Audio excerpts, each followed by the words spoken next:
Hey guys, I'm Brian for Pintech. Today we're going to take a look at the Alesis DM10 module.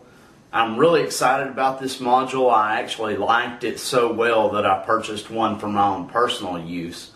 The drum sounds in the module are great, but what's really cool is Alesis is working with TuneTrack and with BFD to create kits that you can purchase and download into the module.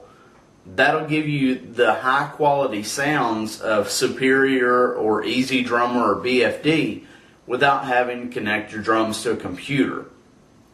What's also pretty neat about the DM10, all of the inputs are dual zone, so you can get rim sounds on not only your snare drum but also on your toms.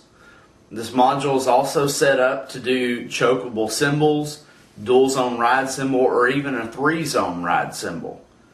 Alesis is working real hard to make this one of the top modules on the market.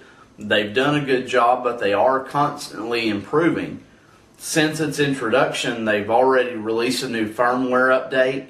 So if you bought one of the DM10s when they first came out, make sure you go to the Alesis website and download the firmware. It's completely free.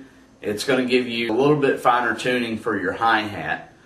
It also addresses a few of the crosstalk issues, so if you've had some problems with crosstalk, it may solve the issues you're having. Let's go ahead and take a look at the module and get some initial settings. Okay, we're looking at the face of the DM10. The first thing we're going to look at is the Write Protect feature. What this is kind of like a system lock. It prevents unwanted changes from being saved to the module. Because you're making changes yourself that you want to keep, you want to make sure that Write Protect is turned off so that you can save those changes. After you've got everything set up, you're going to want to go through the same process and turn the Write Protect back on so that if anybody else makes changes, it's not going to mess up your module settings. To get to that area, we're going to press Utility, then F4 for System, F3 for Operating System, O/S, and F4 for Memory. Okay, you notice it says the Write Protect is off. I've already got it turned off. After you've made your changes, all you have to do is turn the little dial to on, and then just exit out of that, and it's going to protect those features. Okay, I'm going to turn it back off, and the only thing you have to do to get out of this is press the drum kit button at the bottom. It takes us back out. Another thing when you're making adjustments to your triggers, make sure that you push the Note Chase button. You'll notice that the light is on to indicate that feature's on. What that does is it basically follows you. As you tap the different drums, the module triggers change with you. If you didn't press the Note Chase, for example, say you're tapping on the snare drum and you're done working on the snare drum, you reach over and you strike the floor tom, for example. If you don't have the Note Chase feature on and you start making module adjustments, trigger adjustments, you'll still be adjusting the snare drum, thinking that you're doing the tom. So if you'll do that, once you strike the tom, it automatically changes over to that particular drum. Okay, so now what we're going to do is press EXT Trig to get into our trigger settings. Okay, this is our first area. You notice it says up top, hi-hat. We've got our Note Chase on, so you'll watch as it changes as I strike the different drums. Snare drum, tom 1, 2, 3, and then my ride cymbal. Okay, so that changes as we go through them.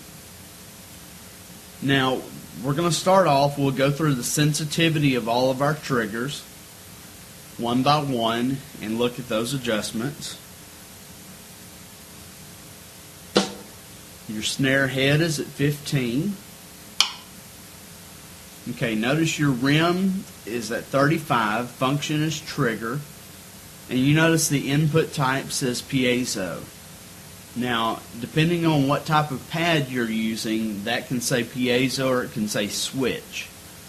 For the Pintech Concert Cast mesh head drums, you want that to say piezo. A switch type would be like the rubber pads, the old SE pads, or even the Roland, say the PD8 pads. The old rubber pads have a different type of triggering system. Okay, so we'll look at tom number 1. Sensitivity is 12. For our rim, it's set at 45. Tom 2, 12. Rim is at 45. Tom 3, 15. Rim is at 30. Now, my drums are the acoustic conversions. Drum sizes are 8, 10, and 12. So it corresponds with an 8-inch, a 10-inch, or 12-inch Pintech Concert Cast.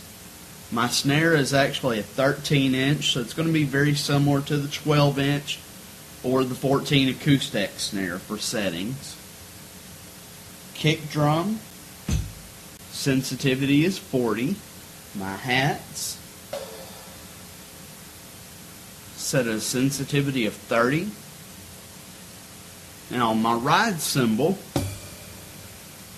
the bow is at 20. Now you'll notice the sensitivity is set at 60 for the bell. Now watch when I strike the edge. This is the 3-zone cymbal. Okay.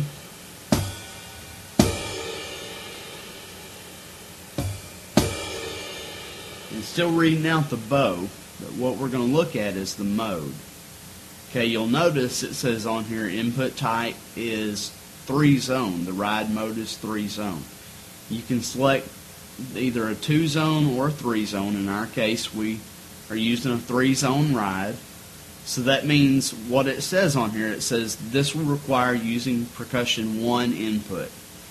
Okay, so the way you hook up a 3-zone ride cymbal, the standard ride goes in the ride input, and then the edge of the 3-zone will actually plug into percussion 1.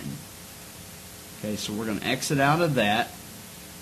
Okay, it says percussion 1 not available when it's set to the 3-zone ride cymbal. But notice you're still getting your edge sound. 3 very distinct sounds. And last but not least is our crash cymbal. We have the sensitivity set at 15 for my crash cymbals.